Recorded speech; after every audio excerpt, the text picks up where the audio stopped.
বন্ধুরা, সবাইকে আসসালামু আলাইকুম। আপনারা সবাই লক্ষ্য করেছেন যে বিগত প্রায় এক বছর ঐকমত্য কমিশনের নামে বহু ডায়লগ হয়েছে সমস্ত দলগুলোকে নিয়ে। রাজনৈতিক যারা গণতন্ত্রমনা রাজনৈতিক দলগুলোকে নিয়ে জাতীয় ঐকমত্য কমিশন অসংখ্য মিটিং করেছে। এর মধ্যে বেশ কিছু বিষয়ে সবার ঐকমত পোষণ করেছেন, অনেকেই ঐকমত পোষণ করেছেন, বাট কিছু কিছু ভেরি ভাইটাল ইম্পর্ট্যান্ট বিষয়ে জাতীয় ঐকমত কমিশনে সেখানে কোনো ঐকমত হয়নি। তো তারা ওখানে নোট অফ ডিসেন্ট দিয়েছেন, মানে ওনারা এখানে আপত্তি আছে, কিছু কিছু দলের 2-3টি দল সেখানে আপত্তি জানিয়েছে। এবং সেই দলগুলো আসলে আমি যদি পলিটিক্যাল এরিনার কথা চিন্তা করি বা অন্যান্য বিএনপির ভাস্টনেস, সারা বাংলাদেশে বিএনপির যে বিশাল দেহ, সেই দেহের তুলনায় ওদের অস্তিত্ব নাই বললেই চলে। তো তারা যখন নোট অফ ডিসেন্ট দেয়, সেটা তাকে এত গুরুত্বপূর্ণ ভেবে একটা সিদ্ধান্ত নিয়ে ফেললো হঠাৎ করেই যে এখন ইলেকশন, ফেব্রুয়ারিতে ইলেকশন হবার আগে সম্ভবত নভেম্বরের দিকেই একটা জাতীয় ঐকমত কমিশনের যে ঐকমতগুলো হয়েছে তার উপরে আলাদা করে একটা নির্বাচন অনেকে 2-3টি দল দাবি করেছে। এবং এটার সাথে মনে হচ্ছে এই অন্তর্বর্তীকালীন সরকার একমত পোষণ করছেন। এটি অলরেডি রিপোর্ট বেরিয়ে গেছে। এটা অত্যন্ত দুঃখজনক এবং অসম্মানজনক।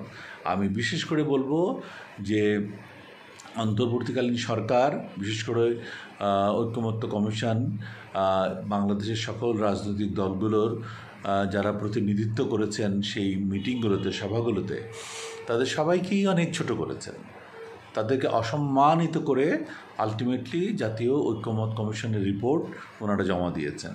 তো এতে বিভিন্ন দল বিভিন্ন রকম প্রতিক্রিয়া দেখিয়েছে। বিশেষ করে বিএনপি, যেটা সর্ববৃহৎ দল এবং আগামীতে যারা রাষ্ট্র পরিচালনার দায়িত্ব যাদের উপরে অর্পিত হবে বলে আমার দৃঢ় বিশ্বাস, তারা কিন্তু এটাকে গ্রহণ করতে পারেননি এবং এটার বিরুদ্ধে তারা সোচ্চার এবং অনেক কথা বলেছেন।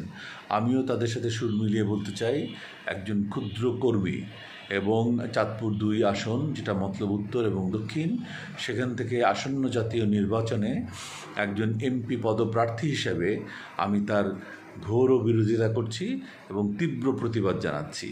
আমি মনে করি যে ইলেকশন হবে ফেব্রুয়ারি মাসের প্রথমার্ধে, সেই একই ইলেকশনে সব কাজ একসাথে সেরে ফেলতে হবে। এই খণ্ড খণ্ড করে কিছু করার অর্থই হচ্ছে জাতীয় নির্বাচনকে পিছিয়ে দেওয়া এবং আলটিমেটলি জাতীয় নির্বাচন নিয়ে কনফিউশন সৃষ্টি করে এই নির্বাচনকে ভণ্ডুল করে দেওয়া। এই নির্বাচন না হলে আর নির্বাচিত সরকার আসবে না, আর নির্বাচিত সরকার না আসলে বাংলাদেশে গণতন্ত্র প্রতিষ্ঠিত হবে না। এবং গণতন্ত্র প্রতিষ্ঠিত না হলে ইনফ্যাক্ট কারো কাছে কারো জবাবদিহিতা থাকে না। আজ আপনারা দেখতে পাচ্ছেন যে প্রায় 14 মাস পেরিয়ে গেল, দেশে কিন্তু শান্তি শৃঙ্খলা সেরকমভাবে ফিরে আসেনি। দেশে যেরকমভাবে আমরা আমূল একটা পরিবর্তন চেয়েছিলাম সেটা কিন্তু হয়নি। দেশে একেবারে প্রান্তিক লেভেলে যদি যান, মানুষের মনে এখনও রাজনীতি সম্পর্কে সেই নোংরা ধারণাই রয়েছে যে যেখানে টাকা সেখানেই রাজনীতি, তারই পক্ষে আছে মানুষ, তারই পিছনে দাঁড়াচ্ছে, স্লোগান দিচ্ছে, তার পিছনে যাচ্ছে। এবং এগুলো থেকে কিন্তু আমরা সরে আসতে পারি নাই, এটা আমাদের ব্যর্থতা। কিন্তু প্রথম দিকেই যদি এটা নির্বাচন হয়ে যেত, তাহলে জাতীয় গণতান্ত্রিক সরকার ক্ষমতায় এসে এগুলোকে নিয়ন্ত্রণ করে ফেলতে পারত, অনায়াসেই নিয়ন্ত্রণ করে ফেলতে পারত। এখন কাউকে নিয়ন্ত্রণ করতে গেলে সেই পার্টি বিএনপি কিন্তু নিয়ন্ত্রণ করতে পারছে না, মানে কোনো লিগ্যাল অ্যাকশন নিতে পারছে না তার দলের থেকে বহিষ্কার করা ছাড়া। আর যদি তারা দলে থাকতো তাহলে তাদের বিরুদ্ধে, সেই সমস্ত ক্রিমিনালসদের বিরুদ্ধে যারা দেশের সম্পদ লুট করে, মানুষের মধ্যে বিভেদ সৃষ্টি করে, নৈরাজ্য সৃষ্টি করে, সম্পদ লুট করে, তাদেরকে কিন্তু আইনের আন্ডারে আনতে পারত। তো যাই হোক, আমি বর্তমান সরকারের কেয়ারটেকার গভর্নমেন্টের এই যে ইন্টারিম গভর্নমেন্টের দৃষ্টি আকর্ষণ করছি, আপনারা অনতিবিলম্বে সব দলগুলোকে নিয়ে বসে আগামী 7 দিনের মধ্যে সমস্ত অনির্ধারিত বা যেখানে ঐক্য হয় নাই সেখানে একটা ঐক্যমত পৌঁছে যান এবং নির্বাচন ফেব্রুয়ারির কোন তারিখে হবে সেটা ঘোষণা দিয়ে আপনারা জাতিকে আশ্বস্ত করেন। আমি বিশেষ করে আমার মতলববাসীকে বলবো, আপনারা সবাই একসাথে থাকেন।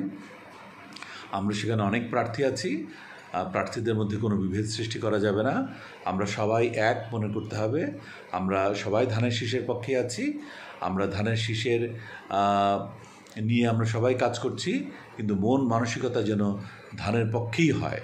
আমরা বাংলাদেশি জাতীয়তাবাদী চেতনায় উদ্বুদ্ধ এবং এই জাতীয়তাবাদী চেতনা, বাংলাদেশি জাতীয়তাবাদী চেতনায় আমাদের চলার পথের পাথেয় হয়ে থাকুক, এই প্রত্যাশাই করছি যে আমরা সবাই একসাথে মিলেমিশে কাজ করব। 10 মিলে আমরা করব কাজ মতলবে। আজ এতটুকুই। সবাই ভালো থাকুন, সুস্থ থাকুন।